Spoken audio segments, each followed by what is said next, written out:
আসসালামু আলাইকুম দর্শক শ্রোতাবিন্দু। আজকে একটা বিষয় আমার মনে বারবার জাগতেছে, সেটি হলো সরকার পতনের পর অনেকে পালিয়ে গেছেন, অনেকে লুকিয়ে আছেন, অনেকে পালানোর অপেক্ষায় আছেন।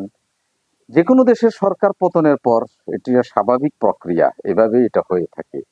কিন্তু একজন মানুষের পালানোটা আমি কোনোভাবেই মেনে নিতে পারছি না, সেটি হচ্ছে আমাদের বাইতুল মোকাররমের সম্মানিত খতিব। তিনি দীর্ঘদিন বাইতুল মোকাররমের খতিব ছিলেন, তিনি কেন পালিয়ে গেলেন?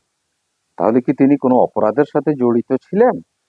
যদি তিনি অপরাধের সাথে জড়িত থেকে থাকে, তাহলে আমরা যে এতটা বছর তার পিছনে নামাজ পড়লাম, আমাদের সেই নামাজের অবস্থাটা হবে কি আসলে? কারণ যেখানে ইমাম অপরাধে জড়িত, তো মুসল্লিদের অবস্থাটা কি? ছাত্র জীবনে আমি কাজী নজরুল ইসলামের মানুষ কবিতাটা অনেকবার পড়েছি, কিন্তু কোনোভাবেই মানুষ কবিতার বিষয়টা আমি উপলব্ধি করতে পারিনি। আমার মনে হয় আমাদের বাইতুল মোকাররমের সম্মানিত খতিব সাহেবের এই পালানো দেখে আজকে কাজী নজরুল ইসলামের সেই মানুষ কবিতার বিষয়বস্তুটা আমার কাছে একেবারেই পরিষ্কার হয়ে গেছে। আমার মনে হয়েছে যে নজরুল তার যুগের চেয়ে অনেক যুগ এগিয়েছিলেন, আমরা তাকে ভুল বুঝেছি। তিনি সেখানে আলেমদেরকে গালি দেন নাই, পুরোহিতদেরকে গালি দেন নাই, বরং কথিত ধর্ম ব্যবসায়ীদেরকে তিনি গালি দিয়েছেন, যার জন্য আমরা তাকে একেবারে কাফের বানিয়ে ছাড়িয়ে দিয়েছি। আসুন আজকে আমি কাজী নজরুল ইসলামের সেই মানুষ কবিতাটা আবৃত্তি করি, তাহলে আপনারা বুঝতে পারবেন যে নজরুল কতটা ধর্ম সম্পর্কে সচেতন ছিলেন এবং তিনি কতটা হৃদয় থেকে ধর্মকে ভালোবেসে বুঝতে পেরেছেন যে কথিত মানুষ ধর্ম নিয়ে কিভাবে ব্যবসা করছে। আসুন দর্শক শ্রোতাবিন্দু, আমরা নজরুল ইসলামের সে মানুষ কবিতাটা একটু শুনি। গাহি সাম্যের গান, মানুষের চেয়ে বড় কিছু নাই, নহে কিছু মহিয়ান। নাই দেশ কাল পাত্রের ভেদ, অভেদ ধর্ম জাতি। সব দেশে সব কালে ঘরে ঘরে তিনি মানুষের জ্ঞাতি।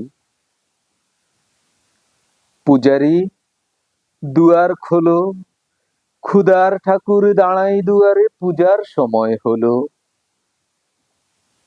স্বপন দেখি আকুল পূজারি, খুলিল ভজনালয়। দেবতার বরে আজ রাজা টাজা হয়ে যাবে নিশ্চয়। জীর্ণ বস্ত্র, শীর্ণ গাত্র, ক্ষুদায় কণ্ঠ ক্ষীণ, ডাকিল পান্থ, দ্বার খোলো বাবা, খাইনি কো 7 দিন। সহসা বন্ধ হলো মন্দির, বুখারি ফিরিয়া চলে। তিমির রাত্রি পথ জুড়ে তার ক্ষুদার মানিক জ্বলে।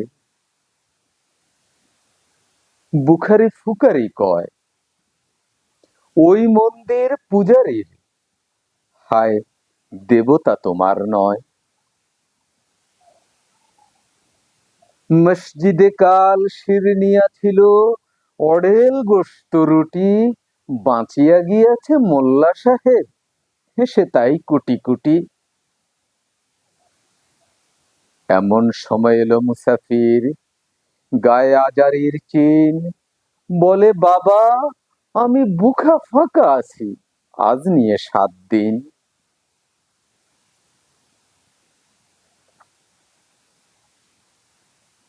তেরিয়া হইয়া হাঁকিল মোল্লা, বেলা হলো দেখিলা ঠা, বুখা আছো, মর, গো ভাগাড়ে গিয়ে নামাজ পড়িস বেটা।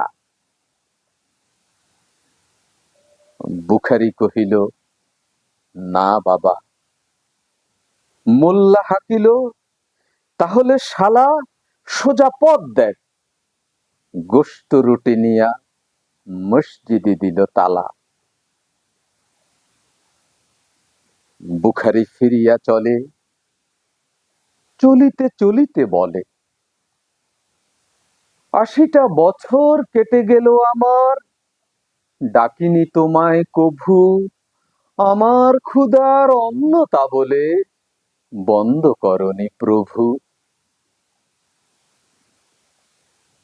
তব মসজিদ মন্দিরে প্রভু নাই, মানুষের দাবি, মোল্লা পুরুত লাগাইছে তার সকল দুয়ারে চাবি। কোথা চেঙ্গিস গজনী মামুদ, কোথা কালা পাহাড়, ভেঙে ফেলো এই ভজনালয়ের যত তালা দেয়া দ্বার। খোদার ঘরে কে কপাট লাগায়, কে দেয় সেখানে তালা। সব দ্বারের খোলা রবে, চালা হাতুড়ি শাবল চালা। হায় রে ভজনালয়, তোমারে মিনারে চড়িয়া ভণ্ড, গাহে স্বার্থের জয়। ধন্যবাদ সবাইকে। মনে রাখবেন, প্রত্যেক কবি তার যুগ থেকে অনেক যুগ এগিয়ে থাকে, আমরা তাদেরকে চিনতে পারি না। কবিরাও রাজনীতির শিকার হয়, কবিরাও ইনজাস্টিসের শিকার হয়। আমরা আশা করব কোনো লেখক, কোনো সাহিত্যিক, কোনো কবি কখনো যেন রাষ্ট্রের দ্বারা নির্যাতিত না হয়।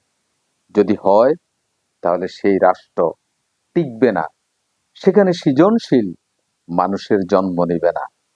এমন একটা সময় ছিল যখন নজরুলের কবিতা কোনো পত্রিকা ছাপাতো না। যেই নজরুলের কবিতা ধরে আজ বাংলাদেশের অভ্যুত্থান হয়েছে, তিনি কি বলেছিলেন? কারারই লৌহ কপাট, ভেঙে ফেল কররে লোপাট, রক্ত জমাট শিকল পুজোর পাষাণ দেবী, লাথি মেরে ভাঙরে তালা, যত সব বন্দিশালা, আগুন জ্বালা আগুন জ্বালা, ফেল পড়ি। আসুন সবাই আমরা লেখক কবিদেরকে সম্মানের চোখে দেখি, তারা যেন কখনো বৈরিতার শিকার না হয়। ধন্যবাদ। আগামীতে আবার নতুন কিছু নিয়ে আপনাদের সম্মুখে আসব। ততক্ষণ পর্যন্ত ভালো থাকবেন। আল্লাহ হাফেজ।